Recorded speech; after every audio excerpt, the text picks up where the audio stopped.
Tande, you cannot even afford to take me to Dubai for my birthday. How will you afford me for the rest of my life? In a small town where wealth determined respect, a hardworking young man struggled daily to survive while dreaming of a better future. Despite his humble condition, he loved deeply and believed true love could overcome poverty. But the woman he cherished saw only his empty pockets and rejected him for a richer man. Heartbroken and humiliated, he leaves the village determined to change his destiny. Through years of sacrifice, pain, and perseverance, he rises from nothing to become successful beyond imagination. But when fate brings them together again, the woman who once rejected him realizes too late that she lost the one man who truly loved her.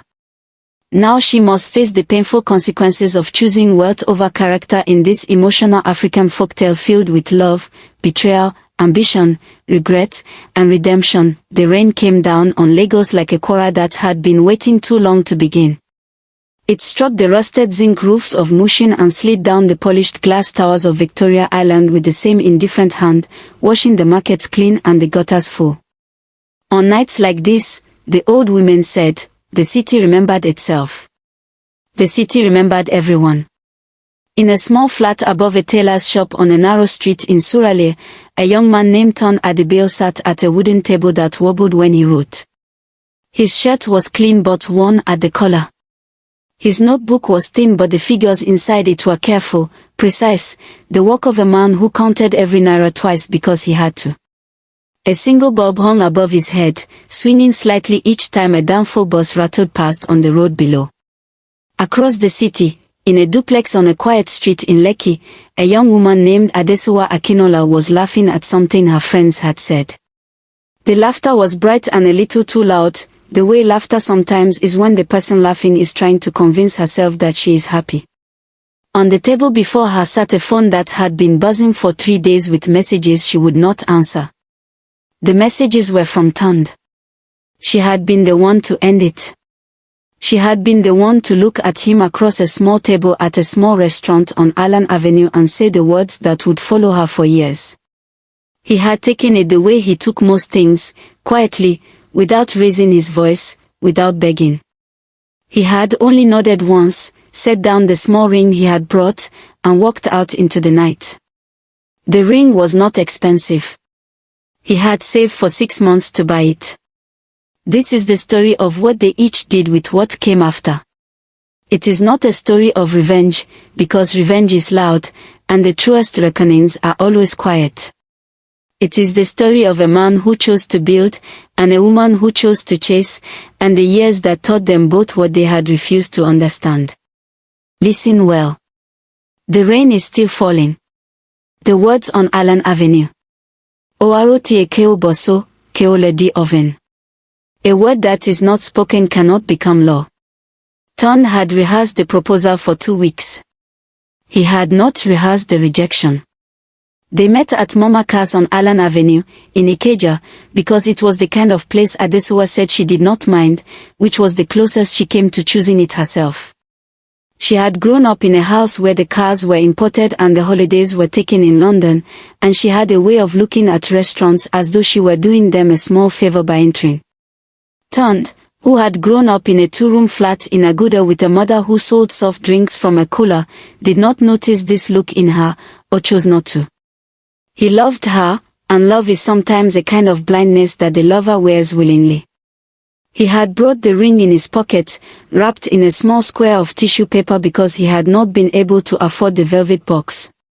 He had spent the afternoon at his job at the small accounting firm on Owolowo Road, checking and rechecking a column of figures for a client who paid late, and he had walked the last kilometer to the restaurant because the Okada fare would have been 100 naira he could put towards something better. He arrived with rain on his shoes. Adesuwa was already there. She wore a yellow dress and her hair was freshly braided and she looked, Ton thought, like the answer to a question he had been asking the sky for years. He sat across from her, and the waiter brought them jollof rice and chicken, and they talked about small things, her sister's wedding next month, a film she had seen, and then, when the plates were cleared, Ton reached into his pocket. He did not get on one knee. The restaurant was crowded and he was a private man. He simply set the small folded tissue on the table between them and unwrapped it, and the ring sat there in the light, plain and gold and round, and he said the words he had practiced for 2 weeks. He said her name. He said he had loved her for 3 years.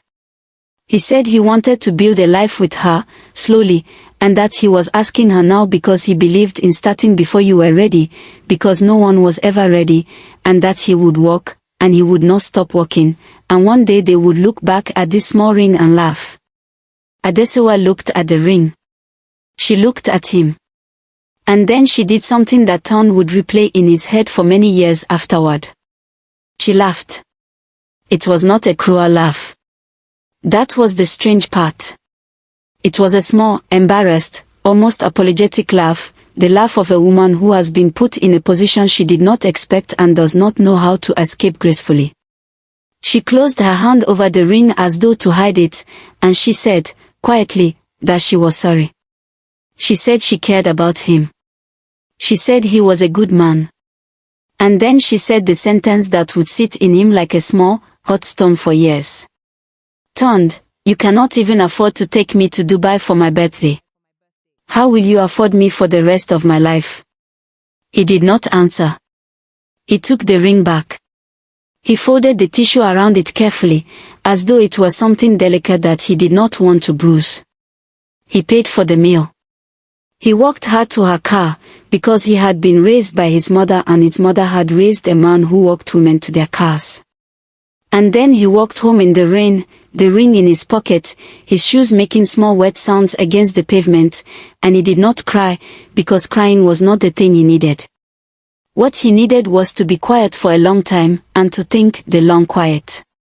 IWA eleva homo enian. Character is the true beauty of a person. In the weeks that followed, Ton did 3 things. The first was that he stopped answering his phone when Adesewa called.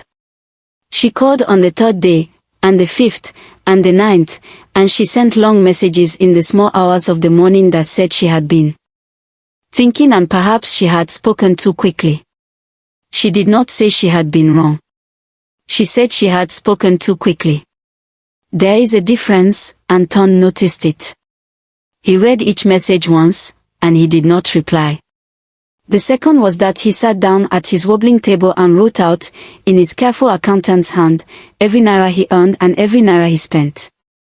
He found that he was paying too much for transport, and too much for airtime, and that he was sending money home to his mother in Aguda each month that he could not really spare, because his mother would rather starve than see him fail. He sat with these numbers for 3 nights, and on the 4th night he made a plan. The third was that he went to see a man named Baba Olimide. Baba Olimide was the older brother of Ton's late father, and he ran a small but stubbornly successful logistics company that moved cassava flour and palm oil between Lagos and Ibadan. He had 3 trucks and a temper and a habit of saying exactly what he meant, which had cost him friends but earned him money. Ton found him in his office in Oshodi, a narrow room above a hardware shop, drinking palm wine from a green plastic cup. "You," Baba Olimide said, looking up. "Sit. You look like a man who has been chewed and spat out." Ton sat. He told his uncle everything, the proposal, the laugh, the long quiet. Baba Olimide listened without interrupting, which was not his usual way, and when Ton was finished, the old man set down his cup. "My son," he said, "a woman who measures a man by the size of his wallet is not measuring a man. She is measuring a wallet. And wallets, as you know, can be empty today and full tomorrow. The question is not whether you can fill the wallet. The question is what kind of man you will be while you fill it." Ton said nothing. "I have 3 trucks," Baba Olimide continued. "I do not have a man I trust to manage them properly. My drivers steal small, my customers complain about late delivery, and my books, my son, are written on the back of an envelope. You are an accountant. You are also my brother's son, which means I cannot easily sack you, which is unfortunate but cannot be helped. Come and work for me. The pay will be small at first. Smaller than your office in Awolowo. But I will give you a percentage of every new contract you bring, and if you are the man I think you are, that percentage will become a thing. Tom thought about it for 1 full minute. He thought about the steady salary at the accounting firm, and the wobbling table in Surale, and the ring still folded in tissue in the drawer beside his bed. And then he said yes. He started on a Monday. He did not tell Adesewa. He did not tell anyone. A house in Lekki. Ohonti efai ojuri, keo le penny aya. What the eye has seen cannot easily leave the heart. Adesewa, for her part, did not think about Tom very often in the first months. Or rather, she thought about him in the way a person thinks about a small bruise, noticing it sometimes, pressing on it to see if it's still hot, and then moving on. She had a new suitor within 6 weeks. His name was Chief Folarin Olewere, and he was 41 years old to her 26, and he drove a Range Rover Sport that he had bought new, and he wore agbada in colors that her mother approved of. He owned a string of filling stations across Ogun State, and he was, Adesewa's mother said with great satisfaction, the kind of man a serious girl married. Adesewa was, she had been told all her life, a serious girl. The chief did not propose so much as announce. He arrived at the Akinola house in Lekki one Saturday afternoon with his elder brother and 4 kegs of palm wine and a small gold ring in a velvet box that did not have to be folded in tissue. Adesewa's father shook his hand for a long time. Her mother wept happily into a lace handkerchief. The wedding was set for 6 months later, and the introduction ceremony was filmed by a man with a drone, and pictures of Adesewa in coral beads went up on every WhatsApp status of every auntie in 3 states. She was happy. She told herself she was happy. The chief was generous in the way that very wealthy men are sometimes generous. He gave her things, and the things were beautiful, and she learned not to ask too many questions about where the money came from or why his phone was always face down on the table. When she once asked him, gently, about a woman whose name had appeared in a text message, he had looked at her for a long moment and then laughed, and the laugh had not been a kind laugh, and she had not asked again. They were married in a hall on Victoria Island with 1,000 guests. Adesewa wore a dress that cost more than Tom's annual salary at the accounting firm had been. Her mother danced. Her father gave a speech in which he said that his daughter had chosen wisely. Somewhere in the middle of the speech, Adesewa thought, very briefly, of a small ring folded in tissue paper on a table at Mama Cass, and then she pushed the thought away, because brides do not think such things on their wedding day. The chief took her to Dubai for the honeymoon. She finally saw the Burj Khalifa. It was, she discovered, just a tall building. Small beginnings. In Oshodi, Tom was learning to be a different kind of accountant. He arrived at the office at 6 in the morning, before his uncle, and he did not leave until 8 at night. He learned the names of all 3 drivers and the names of their wives and the names of their children, and he learned which drivers were lying when they reported a flat tire and which ones were telling the truth. He learned the price of diesel on every road between Lagos and Ibadan.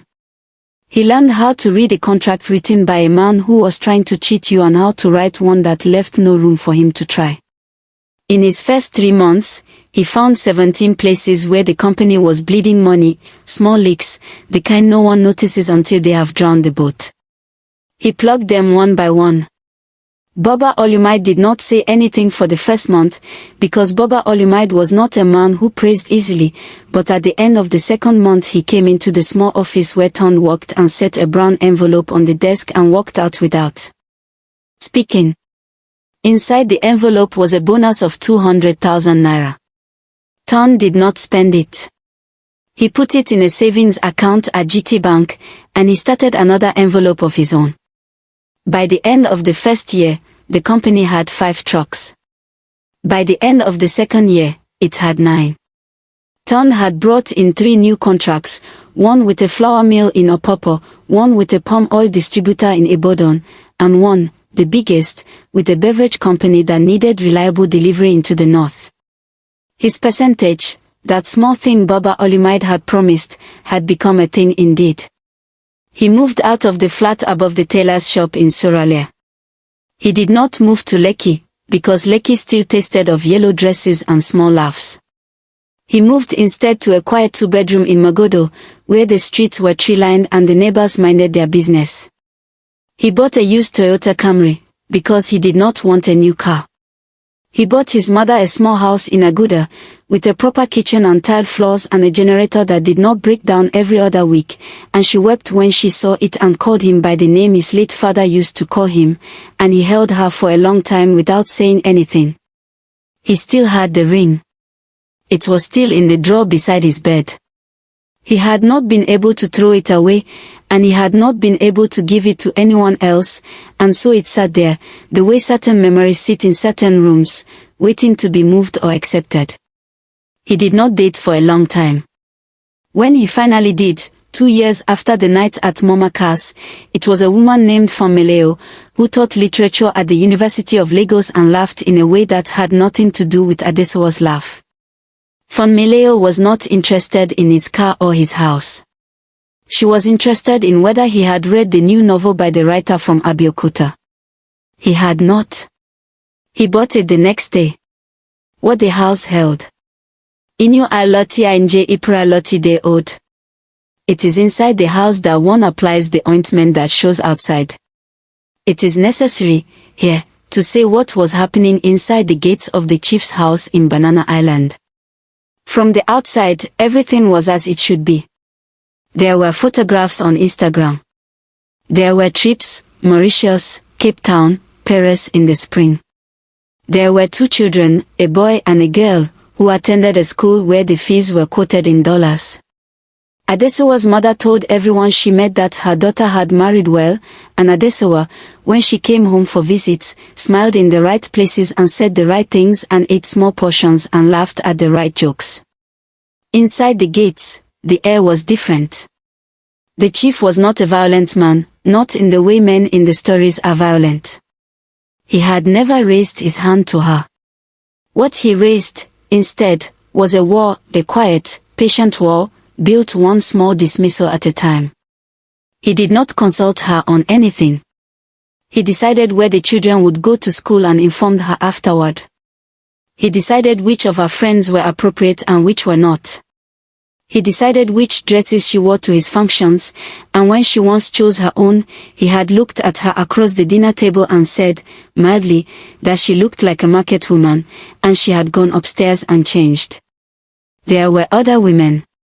Adesowa had learned, in the 2nd year of the marriage, that this was not negotiable. She had tried, once, to raise it.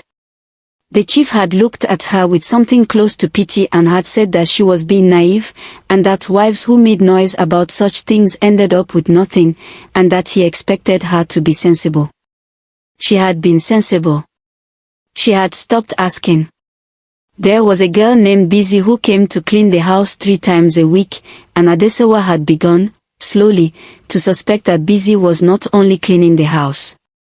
There was a younger woman named Tommy who was the chief's personal assistant and who looked at Adesowa at parties with a small, private smile. There was a flat in Ikoyi that Adesowa did not have a key to and was not supposed to ask about. She did not leave. Where would she go? Her mother had told her, when she had once, very tentatively, raised the possibility that marriage was a thing you endured, not a thing you left, and that women who left marriages ended up alone and bitter and the subject of unkind whispers at weddings. Her father had said nothing at all, which was worse.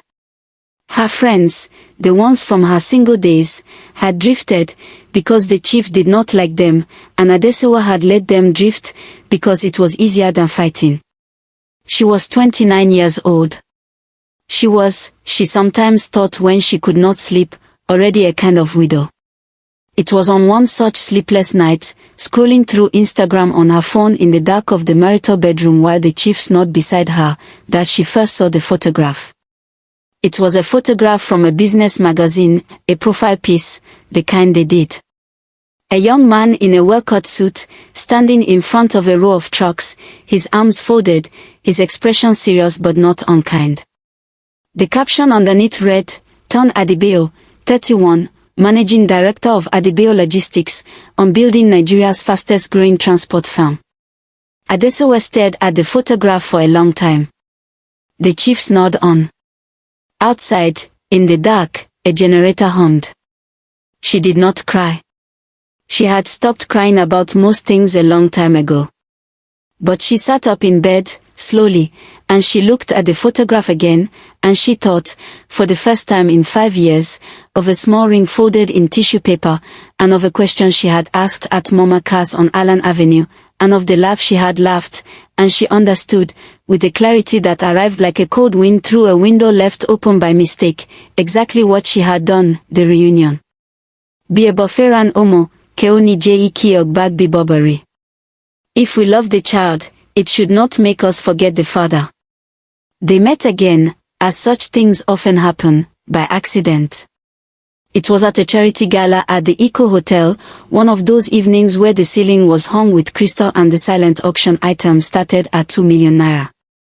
The chief had brought Adesewa because his presence was required and his absence would have been noted. She wore green silk. She had not slept well in 3 nights. Ton was there with Famileo, his wife now of 1 year. They had married quietly in a small ceremony in Ibadan, with only family. Famileo wore her hair natural and laughed at her own jokes before she had finished telling them. She was pregnant, though she was not yet showing, and only Ton knew. Adesewa saw him first. She was standing near the bar holding a glass of champagne she did not want, and she looked across the room and there he was, taller than she remembered, his shoulders broader, his face softer in a way she could not at first identify. He was laughing at something the woman beside him had said. The laugh was a real laugh, the kind that came from the stomach, and Adesewa realized, watching him, that she had never seen him laugh like that. Not once, in 3 years of dating, had he laughed like that with her. She did not want to approach him. She did. She told herself she would not. She did anyway. Turned. He turned. There was a long moment in which his face did several things at once, and then it settled, finally, into a polite, distant friendliness, the kind of expression one wore for a colleague from a previous job whose name one had to work to remember. Adesewa. It has been a long time. You look well, she said, and hated herself for saying it. Thank you. So do you. He turned, slightly, to the woman beside him. Funmi, this is Adesewa. Adesewa, my wife, Funmileo. The 2 women shook hands. Funmileo had a warm grip and a steady gaze, and there was no edge in her at all, which Adesewa, who was used to reading edges, found disorienting. Funmileo said it was nice to meet her, and meant it, and excused herself a moment later to find a friend across the room, a kindness, Adesewa understood, that was being extended to her, not to Ton. They stood in silence. Ton did not feel it. I read about you, Adesewa said finally. In the magazine. Congratulations on the company. Thank you. Ton, she stopped. She did not know what she had been about to say. I'm sorry sat behind her teeth. I was wrong. I was a child and I did not know what I had. None of these things could be said in the middle of a charity gala while her husband stood across the room talking to a senator. I am happy for you. He looked at her for a long moment. There was no anger in his face. That was the strange part, and the part that hurt the most. There was no anger, because anger would have meant that she still mattered enough to be angry at. There was only a kind of distant, gentle politeness, the way one looked at an old photograph of a place one had once visited and could no longer quite remember the name of. Thank you, Adesewa, he said. I am happy for me too. And then he nodded, once, the small nod he had given her at Mama Cass when she had handed him back the ring, and he walked away across the ballroom toward his wife, and Adesewa stood alone by the bar with a glass of champagne she did not want, and she finally, after 5 years, began to understand the full shape of what she had thrown away. The quiet reckoning. Ohonti eko boni, keola jeitiwa. What we do not have cannot be ours. The chief's empire did not collapse. That would have been too dramatic, and the truest reckonings, as has been said before, are quiet. What happened was smaller. The chief had borrowed money, over the years, from banks and from men whose names did not appear on documents, and the borrowing had been done in the confident manner of a man who believed the oil and gas sector would always rise. The sector did not always rise. By the time their daughter was 8, 2 of his filling stations had been sold. By the time she was 10, the house in Banana Island had a mortgage on it that Adesuwa had not been told about and could not have stopped. The chief began to drink more. The girl named Busy stopped coming. The younger woman named Tommy did too. There was no one left to be jealous of, which was its own kind of loneliness. Adesuwa, who had spent 10 years being told she was not necessary, discovered now that she was. The accounts she had been kept out of were placed in her lap. The school fees that had always been paid by the chief's office were suddenly her responsibility. She enrolled, quietly, in an online course in finance and management, the kind of course she would have laughed at in her 20s. She finished it. She enrolled in another. She took a job, eventually, at the boutique of a friend of her sister's, managing the books. The pay was modest. It was the first money she had ever earned in her life. The first time she held her own salary in her hand, in a brown envelope, she sat in her car in the parking lot of the boutique and she cried, not from sadness, exactly, but from something more complicated, the recognition that she had spent her entire life believing that money came from men, and that a woman who was kept was a woman who was loved, and that both of these things had been lies told to her by people who had been told them by people before them. She did not divorce the chief. By that point there was little left to divorce. He was 61 years old, and his health was failing, and she had 2 children to consider, and she had become, somewhere in the long quiet years, a different kind of woman, one who endured not because endurance had been demanded of her, but because she had decided, in her own quiet way, what she would keep and what she would let go of. The chief lived another 4 years. He died in a private hospital in Ikoyi with Adesuwa beside him, and she held his hand at the end because she had decided that this was the kind of woman she would be. She did not love him. She had not loved him for many years. But she had learned, somewhere along the way, that there was a dignity in finishing things properly, even things one had begun for the wrong reasons. After the funeral, the house in Banana Island was sold to pay the debts. Adesuwa moved with her children to a smaller flat in Yoba, 3 bedrooms, no swimming pool, no gate man. She continued to work at the boutique. She rose. She managed it, eventually, and then opened her own, a small one, on a side street in Suralere, not far, though she did not realize it at first, from a flat above a tailor's shop where, many years before, a young man had sat at a wobbling table and written numbers in a careful hand, the letter not sent. Oaro Tuduan, Keoniguan. A sweet word does not need to be long. It was in this small flat in Yoba, on a night when the rain came down on Lagos the way it had come down on the nights many years before, that Adesuwa, now 40 years old, sat at her kitchen table and wrote a letter she would never send. My dear Tond, the letter began. Forgive the strangeness of this.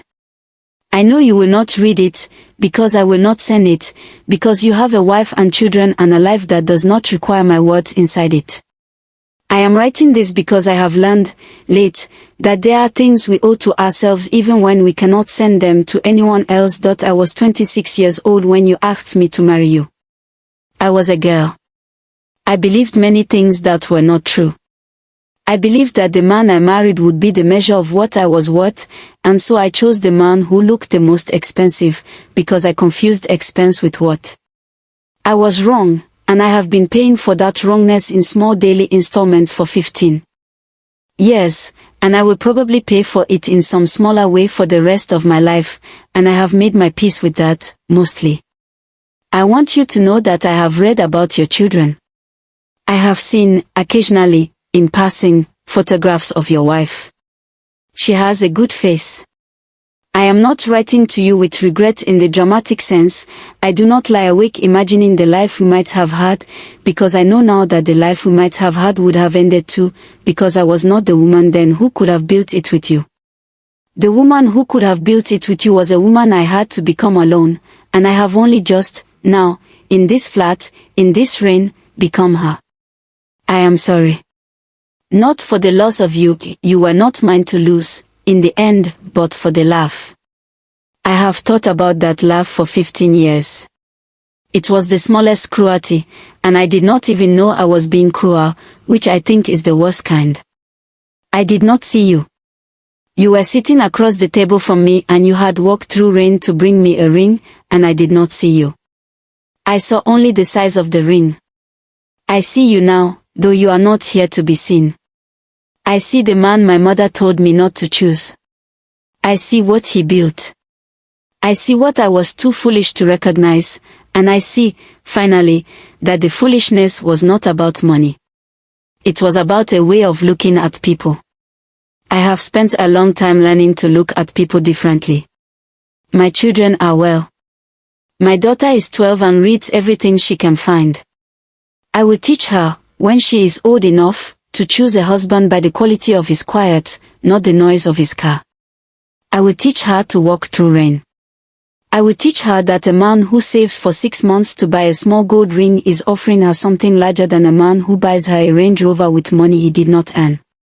I do not need an answer. I am not asking for one. I am only writing this so that the words exist somewhere outside of my own head, where they have been pressing too long. Be well, Tond. Be well, my old friend, my old mistake. I hope your wife knows what she has. I think she does. I think that is part of why you chose her. She signed it. She folded it carefully, the way Tond had once folded a tissue paper around a small ring. She put it in the drawer of her kitchen table, and she went to bed. Outside, the rain continued to fall on Lagos. The city remembered itself. The city remembered everyone. Bi omi boduro, oni horizon, bi enyam boduro, oni eaten. If water stands still, it has a source. If a person stands firm, they have a story. Ton Adebayo never read the letter. He did not know it had been written. He went on with his life in the quiet, building way that had become his nature. The company grew. The children grew. Funmileo, his wife, became a professor of literature and published 2 books, one of which she dedicated to him with the words, "For the man who counts carefully, and loves the same." He kept a small gold ring, all those years, in the drawer beside his bed. He never moved it. When his daughter was 16, she found it one afternoon while looking for a charger, and she asked him about it, and he told her, slowly and without much detail, that it had been bought a long time ago for a woman who had not been able to see it for what it was. His daughter, who was a thoughtful girl, asked what he had learned. He thought about the question for a long time, the way he thought about most questions. That a person's worth is in what they build, he said finally, and not in what they are given. Both for the one who builds, and for the one who watches. His daughter nodded. She put the ring back in the drawer. She did not ask again.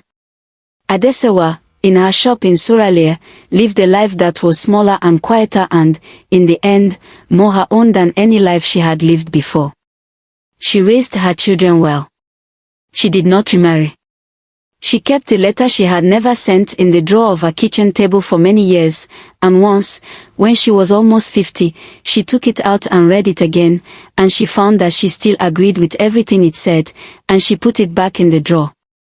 She walked, sometimes, in the evenings, down a narrow street in Suralere, past a tailor's shop she had never entered. She did not know that a young man had once lived in the flat above it. She did not know that he had once sat at a wobbling table on a rainy night and looked at a column of figures and decided, quietly, what kind of man he would become.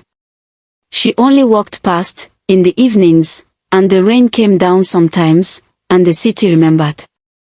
This is the way of such stories. The reckoning is not loud. There is no scene in which the woman falls to her knees and the man, triumphant, turns away. There are only two people, living their separate lives, on either side of a long city, each carrying what they have learned, each, in their own way, finally becoming the person they should have been from the start. The elders say, do not measure a man in the rain. Measure him in the years that follow. They say, do not laugh at a small ring. There are smaller things in life that have proved, in the end, to be larger than mountains. They say, listen well. The rain is still falling. End.